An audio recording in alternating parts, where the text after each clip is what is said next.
اللہ پاک حضرت عائشہ رضی اللہ تعالیٰ عنہ سے کیوں ناراض ہوئی؟ مسلمان عورتیں اے واقعہ ضرور سنیں۔ حضرت عائشہ رضی اللہ تعالیٰ عنہ فرماتی ہے کہ حضور اکرم صلی اللہ علیہ وآلہ وسلم نے اپنی بیویوں کے لیے باریاں مقرر کر رکھی تھی، لیکن پھر ایک وقت ایسا آیا کہ بسم اللہ الرحمن الرحیم۔ حضرت ابو ہریرہ رضی اللہ تعالیٰ عنہ بیان کرتے ہیں کہ رسول اللہ صلی اللہ علیہ وآلہ وسلم نے فرمایا، ایمان کے لحاظ سے مومنوں میں سے اکمل وہ ہے جو ان میں سے اخلاق کے اعتبار سے بہت عمدہ ہے، اور تم میں سے اچھے لوگ وہ ہے جو اپنے عورتوں کے لیے بہتر ہے۔ ایک مرتبہ آپ صلی اللہ علیہ وآلہ وسلم باہر سے تشریف لائے، گھر کے صحن میں سیدہ عائشہ صدیق رضی اللہ تعالیٰ عنہ کو دیکھا کہ پیالی سے پانی پی رہے ہیں۔ وہیں سے آپ صلی اللہ علیہ وآلہ وسلم نے ارشاد فرمایا، اے حمیرہ رضی اللہ تعالیٰ عنہ، تھوڑا پانی میرے لیے بھی بچانا، اور فرمائے، بیوی امتی ہے، شوہر نبی صلی اللہ علیہ وآلہ وسلم ہے۔ برکت نبی صلی اللہ علیہ وآلہ وسلم کے ذات کے ساتھ ہمیشہ وابستہ ہوتی ہے، مگر سبحان اللہ آپ صلی اللہ علیہ وآلہ وسلم اپنے رفیقہ حیات رضی اللہ تعالیٰ عنہ کے بچی ہوئی پانی کو پینا چاہتے ہیں۔ جب سیدہ عائشہ صدیق رضی اللہ تعالیٰ نے کچھ پانی بچا کر خدمت اقدس صلی اللہ علیہ وآلہ وسلم نے پیش کیا تو نوش فرمانے سے پہلے معلوم کیا، اے حمیرہ رضی اللہ تعالیٰ عنہ، تم نے اس پیالی کیسے حصے سے لب لگا کر پانی پیا تاکہ میں بھی اس جگہ سے پانی پیوں؟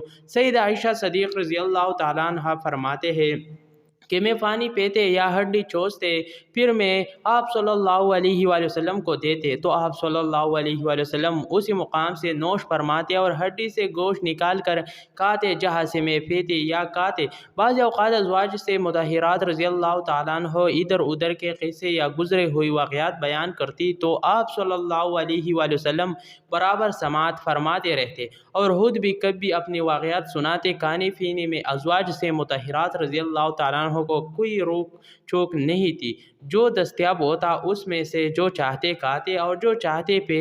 اس زمانے میں ہاتھی کے دانتوں کے زیورات کا رواج تھا۔ آپ صلی اللہ علیہ وآلہ وسلم اس قسم کے زیور پہننے کا حکم فرماتے، بیویوں کا پاک صاف رہنا پسند فرماتے، ازواج مطہرات رضی اللہ تعالیٰ عنہ پر لعنتان فرماتے، اور نہیں ان سے سخت اور درخت لہجے میں گفتگو فرماتے۔ اگر کوئی بات ناگوار حاضر ہو تو الطاف میں کمی فرما دیتے۔ ام المومنین سیدہ عائشہ صدیق رضی اللہ تعالیٰ عنہ سے روایت ہے، بیان کرتی ہے کہ خدا کی قسم میں نے یہ منظر دیکھا ہے کہ ایک روز حبشی نابالغ لڑکے مسجد میں نیزہ بازی کر رہے تھے۔ حضور نبی اکرم صلی اللہ علیہ وآلہ وسلم ان کا کھیل مجھے دکھانے کے لیے میرے لیے اپنے چادر کا پردہ کر کے میرے حجرے کے دروازے پر کھڑے ہو گئے جو مسجد میں کھلتا تھا۔ میں آپ صلی اللہ علیہ وآلہ وسلم کے کاندھے کے درمیان سے ان کا کھیل دیکھے رہے۔ آپ صلی اللہ علیہ وآلہ وسلم میری وجہ سے مسلسل کھڑے رہے یہاں تک کہ میرا جی بر گیا اور میں خود ہی لوٹ آئے۔ صحیح بخاری کے حدیث نمبر 1249 میں سورۃ التحریم کے اس واقعے کی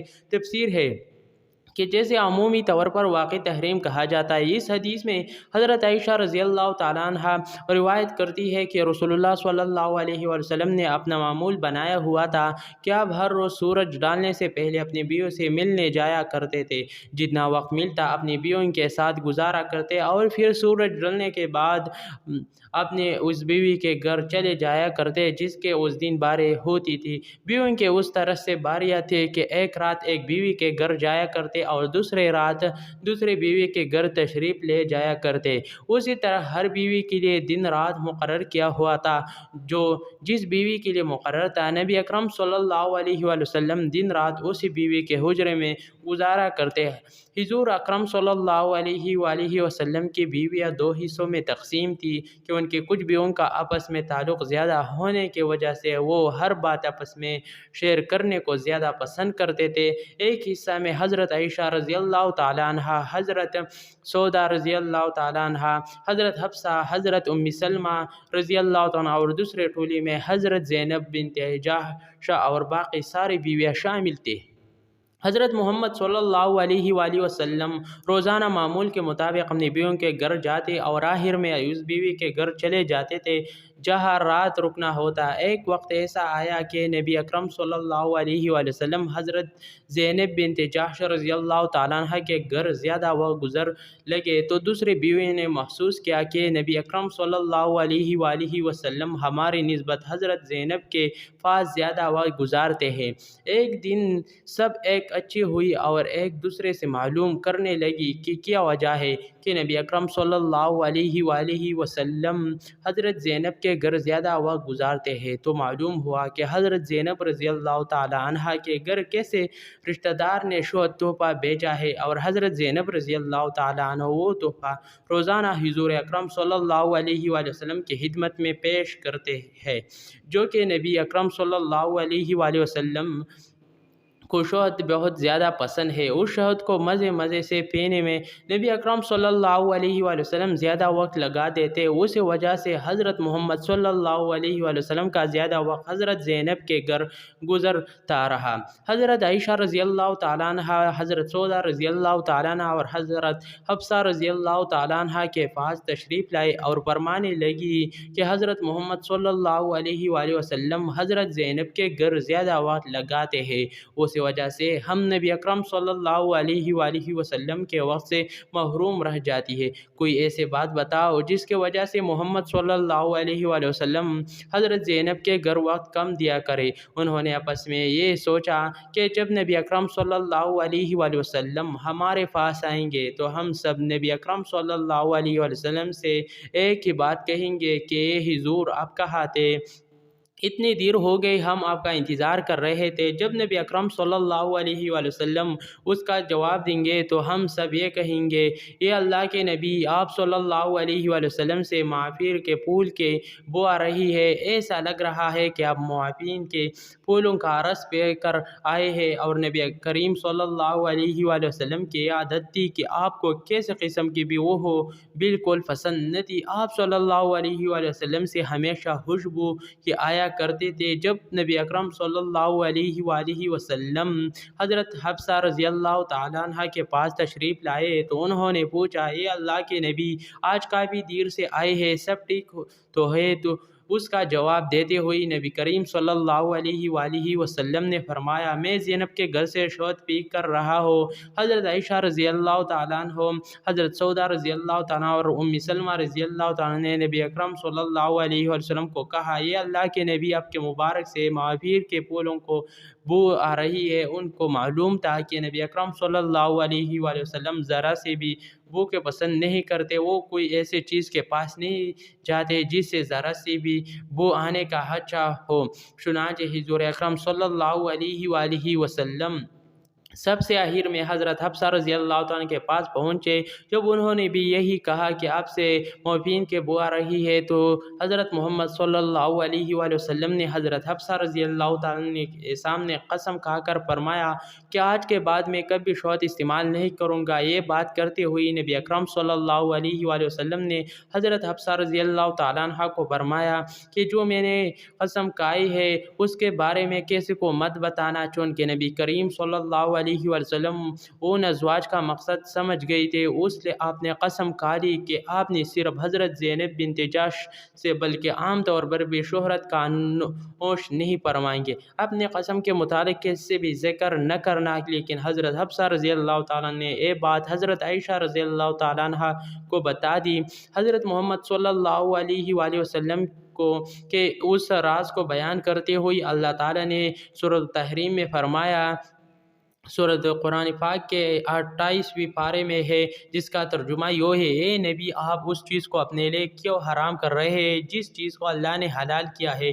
شاید ایک حلال چیز ہے۔ آپ صلی اللہ علیہ وآلہ وسلم نے اپنی بیویوں کو خوش کرنے کے لیے شہد کو حرام کر لیا۔ اللہ تعالیٰ بخشنے والا ہے، اس قسم کا کفارہ آپ کے لیے مقرر کر دیا ہے۔ پھر اللہ تعالیٰ نے حضرت حفصہ رضی اللہ تعالیٰ کا جنہوں نے جو راز حضرت عائشہ رضی اللہ تعالیٰ کو بتایا اس کے بارے میں اشارہ کیا۔ حضرت محمد صلی اللہ علیہ وآلہ وسلم نے حضرت حفصہ سے کہا کہ تم یہ میرے قسم کے بارے میں حضرت عائشہ کو کیوں بتایا؟ میں نے تو تم سے کہا تھا کہ یہ راز کی بات ہے اور میرے اور تمہارے درمیان ہی رہے، پھر آپ نے یہ راز نہیں رہنے دیا۔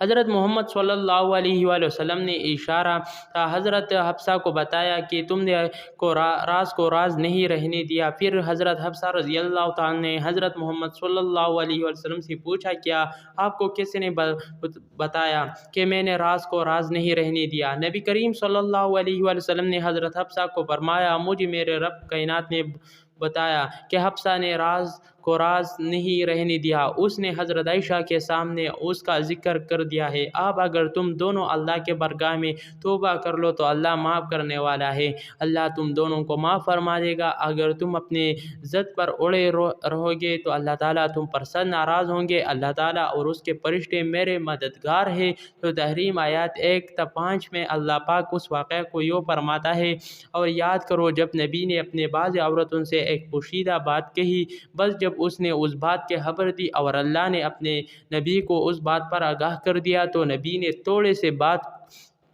تو بتا دی اور تھوڑے سے ٹال گئی۔ پھر جب نبی نے اپنے اس بیوی کو یہ بات بتائی تو وہ کہنے لگی، اس کے خبر آپ کو کس نے دے کہا؟ سب جاننے والے، پورے خبر رکھنے والے اللہ نے مجھے یہ بلایا۔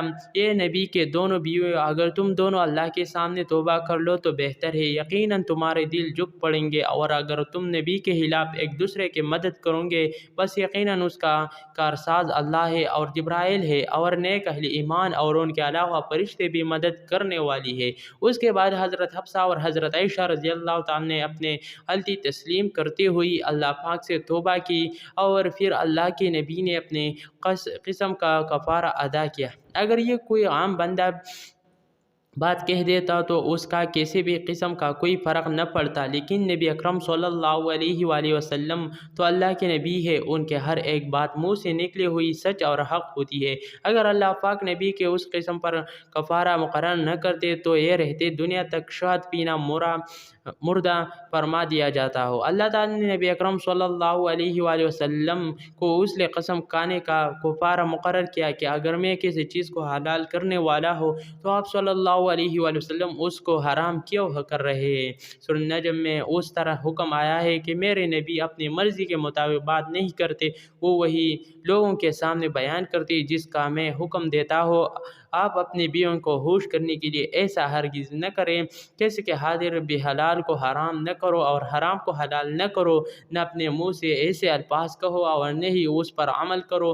آج کے دور میں انسان زبان سے تو حرام نہیں بول رہا، انسان حرام پر عمل کرتے ہوئے اس بات کا خیال نہیں کرتا کہ ہم حرام کام کو سر انجام دے رہے ہیں۔ آج کل ہمارے نزدیک حرام نام کے تو کوئی چیز ہی نہیں، ہم گناہ کرتے ہوئے محسوس ہی نہیں کرتے کہ ہم گناہ کر رہے ہیں۔ اللہ پاک سے دعا ہے کہ اللہ ہمیں نیک کام کرنے اور برائی سے دور رہنے کے توفیق عطا فرمائے، ہمیں نبی کریم صلی اللہ علیہ وآلہ وسلم اور ان کے پاک آج سے بے پناہ محبت عطا فرمائے، آمین۔ ناظرین، کمنٹ باکس میں اللہ تعالیٰ کے 99 مبارک ناموں میں سے ایک نام ضرور ٹائپ کریں۔ ویڈیو دیکھنے کے لیے بہت بہت شکریہ۔ اگر ویڈیو پسند آئے ویڈیو لائک کریں، ویڈیو شیئر کریں اور مرحبا اسلامک ٹی وی چینل ضرور سبسکرائب کریں۔